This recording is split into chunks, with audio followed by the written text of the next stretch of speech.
Today, we're going to be continuing from where we stopped in the last broadcast on the pathway to wealth. I helped you realize in the last broadcast that there is a wealthy place, there is a path that leads to the wealthy place, and I helped you to understand that wealth is created, and I also helped you to understand that there are ingredients for wealth creation. Now, today, we're going to continue from where we stopped, because in order for you to get into that wealthy place, in order for you to partake of that wealth that we're talking about, there are 3 steps to wealth creation: financial intelligence, financial planning, and financial discipline. Now, in the last episode, we spent time extensively to lay the foundation, and we looked at financial intelligence extensively.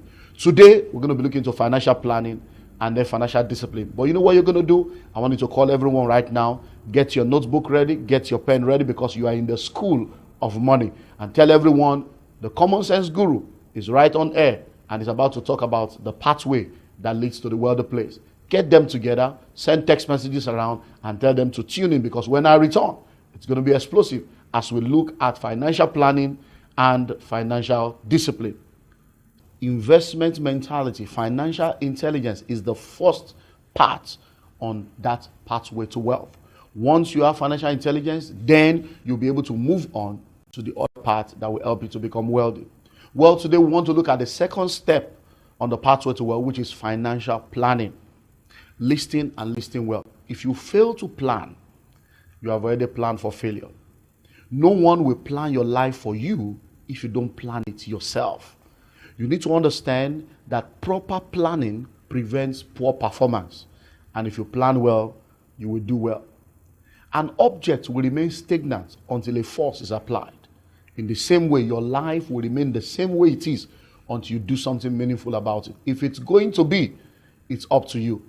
I dare say that you are where you are today because that is what you plan to be operating in. You say, excuse me, what do you mean? Do you mean I plan to be like this? Well, if you didn't have any plan to be somewhere else, if you didn't have any plan to be on a different level, that's why you're on the level that you are in right now. So in order for you to become wealthy, apart from just having financial intelligence, getting information through books, tapes, seminars, apart from academic education and financial education, all the different dimensions of education you need to have a financial plan. Now listen, when it comes to financial planning, there are 3 dimensions to your life. The first stage of everyone's life is called the learning stage of life. And that's the first 25 years of your life. So in the first 25 years of your life, you're expected to be learning. So by the age of 25, whether it's through a tertiary institution, through a skill acquisition or a technical institution, or through learning a trade, by the age of 25, you must have enough information and you must have learned enough to move you into the second phase of your life.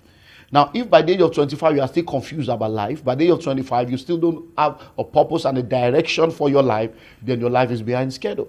But after the first 25 years of your life, you move into the second stage. The second stage of your life is between the age of 26 to the age of 50. And that's called the earning stage of life. That's the stage of life where you are expected to be earning an income with the information you have from the first stage. But guess what? There are people that are in the second stage of life still trying to achieve what they should have achieved in the first stage of life.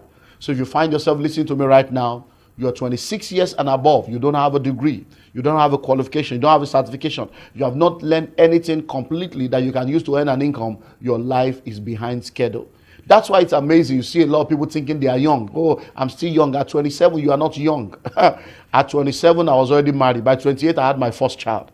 At 24, I started a ministry. By the age of 21, I started my first business. So you can't sit down there and tell me you are young at 27. It's a delusion. You see a lot of people, they get into university today, and the first thing they want to find out is how many guest hostels do we have, not where is the library. And that's why you see a lot of people failing, because they don't understand how to manage their life.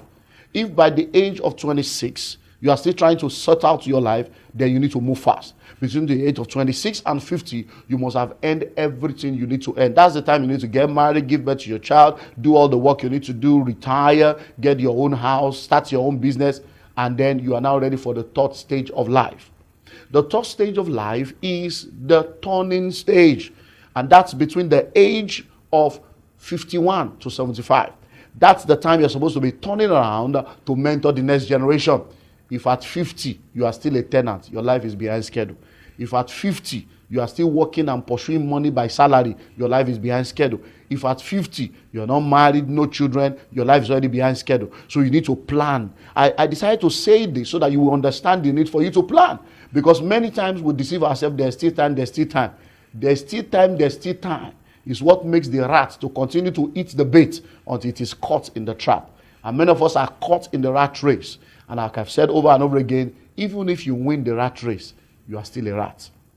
So, in order for you to become wealthy, you need to have financial planning. Now, there are 3 steps or dimensions or operations or steps and things you need to do in financial planning. In financial planning, you need to do what I call the ADC. A, ascertain your location. D, determine your destination. C, choose your vehicle. What do I mean by that? A means ascertain your location. Where are you now? If you don't know where you are, you can't navigate your way to where you need to be. If you call any airline right now that you want to buy a ticket, the very minute you call them, the first thing they will ask you is, if you say, I want to buy a ticket to New York, I want to buy a ticket to Johannesburg, I want to buy a ticket to Abuja, they will ask you from where. They need to know where you are. They need to know where you're going to commence the journey from in order to help you navigate the cost of your journey.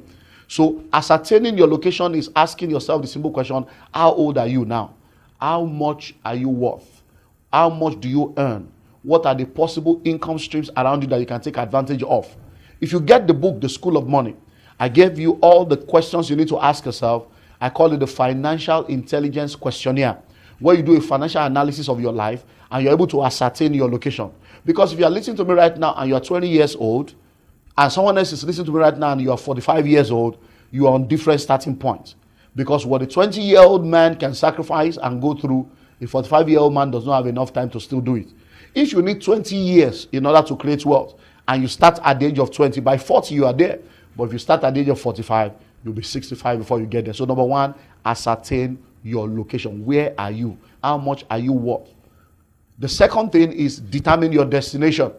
It will be an assumption to think that everybody wants to succeed or everybody wants to get into that wealthy place, because your definition of wealthy place may be different from my own definition of wealthy place. So we have a lot of people whose definition of the wealthy place is just to be able to have enough money to have food to eat, to put clothes on their body, and to be able to pay their bills. That's their definition of the wealthy place. So you have to determine what your own definition of the wealthy place is. So what do you mean by your own wealthy place? You have to determine your destination. You have to let yourself know where you are going to get to that will help you know that you have arrived. Because if you don't know where you are going to, you won't know when you get there. That's why a lot of people, have you ever found yourself looking for a place? And then you ask me, say, please, I'm looking for this place. They say, oh, you're already there. This is where you are looking. Because you don't know where you're going to, you are busy asking so many questions. So you need to ascertain your location, determine your destination. Once you have done these 2 things, the next thing is to choose your vehicle. I told you, in order for you to become wealthy, you need financial intelligence, which we've established in the last broadcast. You need financial planning, which is what we're looking at before we went on break. But in order to have a successful financial plan, number 1, you need to ascertain your location. Number 2, you need to determine your destination. Then number 3, you need to choose your vehicle. Now, I want to talk to you about vehicles. If, for instance, now you've ascertained your location, you know where you are, you know what you have and what you don't have. You've determined your destination, you know where you want to get to. Probably you want to tell yourself, okay, by the age of 50, I want to be a billionaire. Or by the age of 50, I want to have 100 houses that will be giving me a cash flow of 100 million per annum. Whatever it's your destination, the next you need to do is to choose your vehicle. Now, as it is in the natural, so it is in the financial. A vehicle is a means or a mode of transportation. A vehicle is a mode of transportation that takes you from point A to point B. So if you want to move from point A to point B, you need a vehicle. You can decide to trek, you can decide to ride a bicycle, you can decide to take a motorbike, you can decide to take a car or train or ship or boat, or you can decide to fly. But guess what? Listen and listen very well. You need to understand that as it is in that natural realm, that's the same way it is in the financial realm. Vehicles are modes of transporting you from your present financial level to your desired financial position. If you want to move from where you are financially to where you need to be financially, you need a vehicle. Now, listen. Let me ask you a question.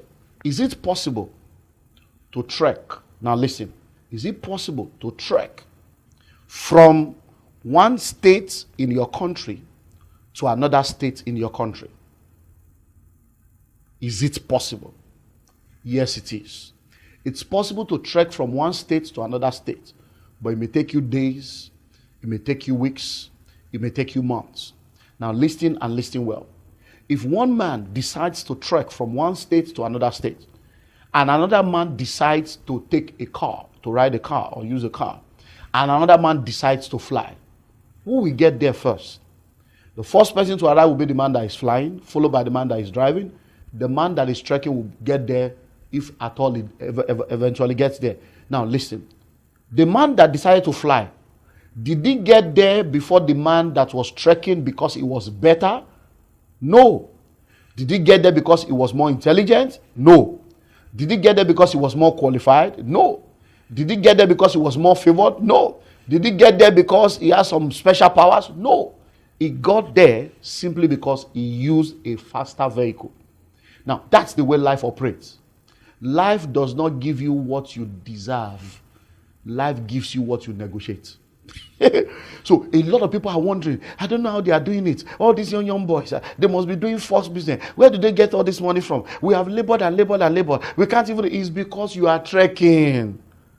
You see, civil service, working to earn a salary, is like trekking to the wealthy place. Many of you are listening to me right now. You are working. You are hard workers. You are working hard. But hard work and smart work are two different things. Now listen, you can work for 25, 30 years to get 5, 10 million. While somebody else can get the same 5 or 10 million by one deal, one business deal, legal business deal. So listen, it's your vehicle that determines how early you arrive. So in the world of wealth creation, there are different vehicles. If you get the book, The School of Money, you're going to see all the different vehicles of wealth creation. But many people, all they know is paid employment. But there are different dimensions of vehicles that you can use. Real estate is a vehicle. Starting your own business is a vehicle.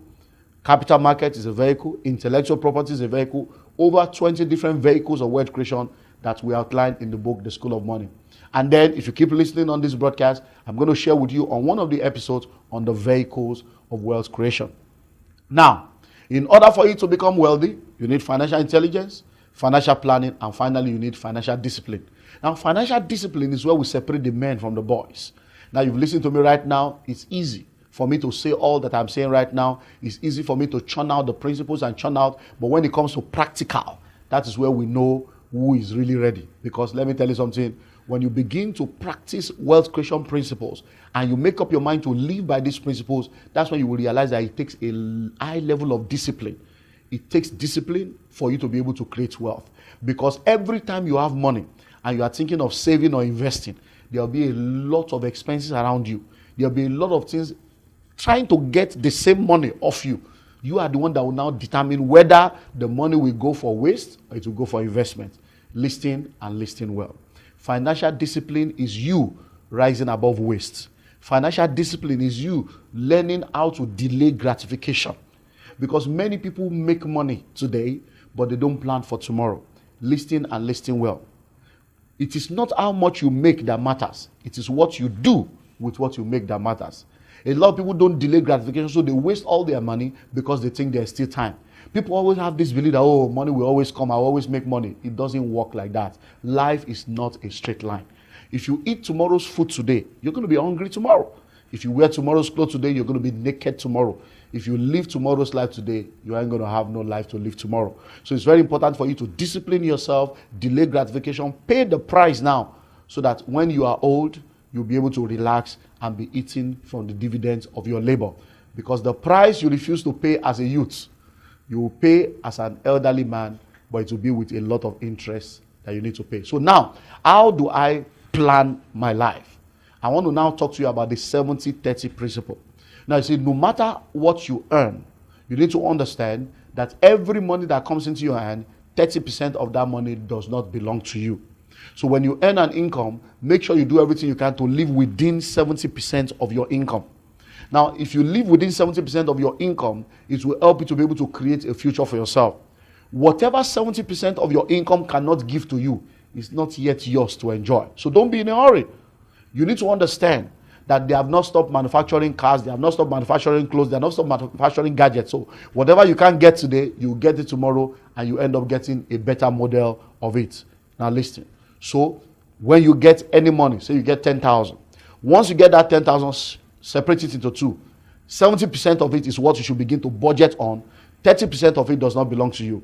10% belongs to God. It belongs to your Creator. Oh, I don't believe in that. No problem. You need to understand that at least 10% of your money must exit your life in order for you to continue to perpetuate life, because giving is living. Check all through life. The law of giving and receiving is a law of life. So 10% belongs to God. 20% belongs to your future.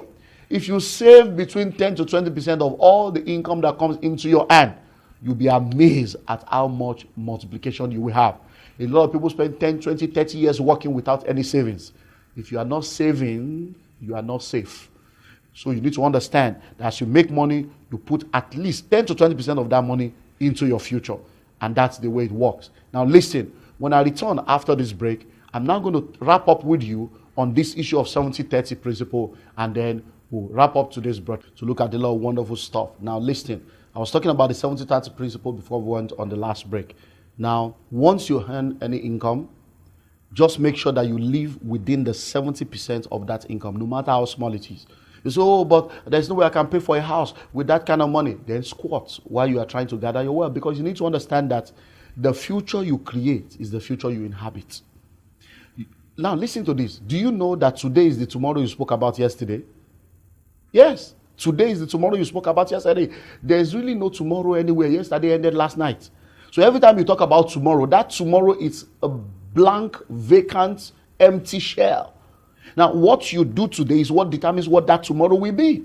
That's why we say the way you lay your bed is the way you will lie on it. So make sure you live within 70% of your income.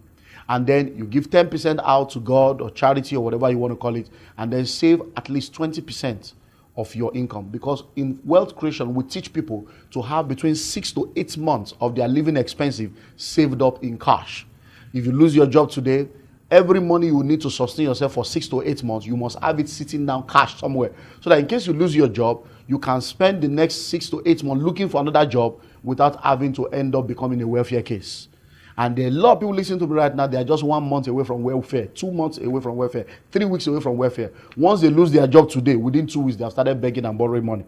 It simply means you are not planning your life the way it's supposed to be planned. And guess what? Nobody will do it for you. It's yours to do for yourself, because if it's going to be, it's up to you. So once you begin to separate between 10 to 20% of your income into savings, then that is what you will now use to start an investment. Now listen, there's a difference between savings and investments. Savings is setting money aside for a purpose, while investment is sending money on assignment for a return. So you save towards an investment. So as you begin to save between 10 to 20% of your income every month, or every time you get an income, it becomes a lump sum that you can now invest into a vehicle that will now help you to be able to create that wealth. If you need more information on all these things, that's why you need to get a copy of this book. It is called The School of Money: How to Make, Manage, and Multiply Your Money, The Entrepreneur's Blueprint. It's a massive book. You can see it's about 700 pages, hardcover, and there's a CD and DVD in there. So this book is a book that will help you, because as you're listening to me right now, some people may be trying to find out, okay, how do I do that? You can call us. We are available to help you with consulting. We are available to help you with financial planning for your life, for your organization, for your family. We are available to counsel. You are available to help you in any way. But the first thing you need to do is get a copy of this book and all the materials. We have loads of materials, books, CDs, DVDs, lots of materials that can help you in this area of financial intelligence. All you need to do is to call the numbers on the screen, or go to our website and then get all the information you can get. If you're available, we have a monthly school, we have a weekly school. All these things are there to help you. But guess what? This broadcast is all about you. So till we meet again in the next broadcast, tell people Common Sense Guru is on air with the School of Money. And as you continue to tell them, you bring them on, and we can all create wealth together. Till we meet again in the next broadcast, keep your dream alive. Bye-bye.